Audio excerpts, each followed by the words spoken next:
ভাইয়াদের থেকে যেরকম এক্সপেক্ট করেছিলাম সেরকমই তারা পড়াচ্ছে, খুব সুন্দর করে যে কোনো বিষয়কে বোঝাচ্ছে, ভেঙে ভেঙে বোঝাচ্ছে।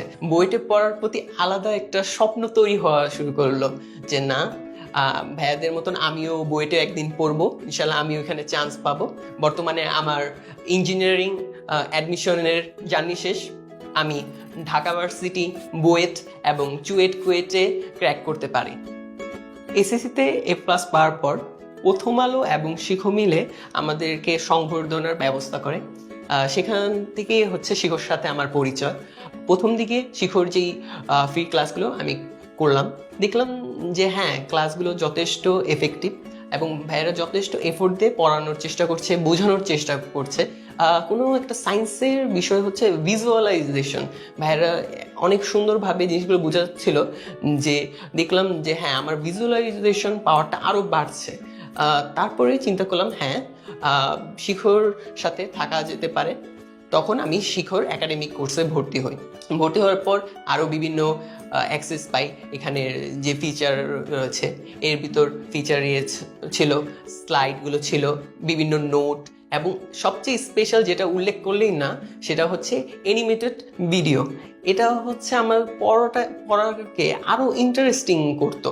মানে যে শুধু যে বই পড়ে যে শেখা যায় তা না, পাশাপাশি যে ভিডিও দেখেও যে একটা জিনিসকে উপলব্ধি করা যায়, ভিজুয়ালাইজ করা যায়, এটা আমার জন্য খুবই গুরুত্বপূর্ণ ছিল।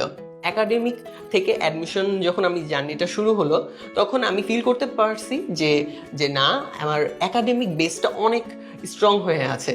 যার কারণে আমি চেষ্টা করলাম শিখোর সাথেই থাকতে, যেহেতু ওনারাই আমার একাডেমিক বেসটা তৈরি করেছে।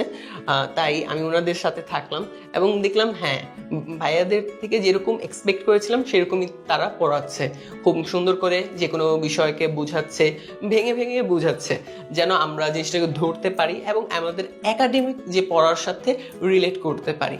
এছাড়াও ভাইয়ারা বিভিন্ন এক্সাম নিত, এই এক্সামগুলো দিতাম, যার কারণে দেখা যেত আরও একটু কনফিডেন্ট বুস্ট করলো যে না হ্যাঁ, আমার দিয়ে সম্ভব, আমাকে দিয়ে যে কোনো পাবলিক ভার্সিটিকে টিকা সম্ভব, চান্স পাওয়া সম্ভব। আর ভাইয়েরা যেহেতু অধিকাংশ বুয়েটের টিচার ছিলেন, বুয়েটের ছিলেন, যার কারণে বুয়েটে পড়ার প্রতি আলাদা একটা স্বপ্ন তৈরি হওয়া শুরু করলো যে না, ভাইয়াদের মতন আমিও বুয়েটে একদিন পড়বো, ইনশাল্লাহ আমিও এখানে চান্স পাবো। তাই আমি তাদের উপর ভরসা রেখে অ্যাডমিশন জার্নিতে আমি শুরু করি। এক সময় অ্যাডমিশন জার্নি শেষ হয় এবং এক্সামের সময় আমি আলহামদুলিল্লাহ আমার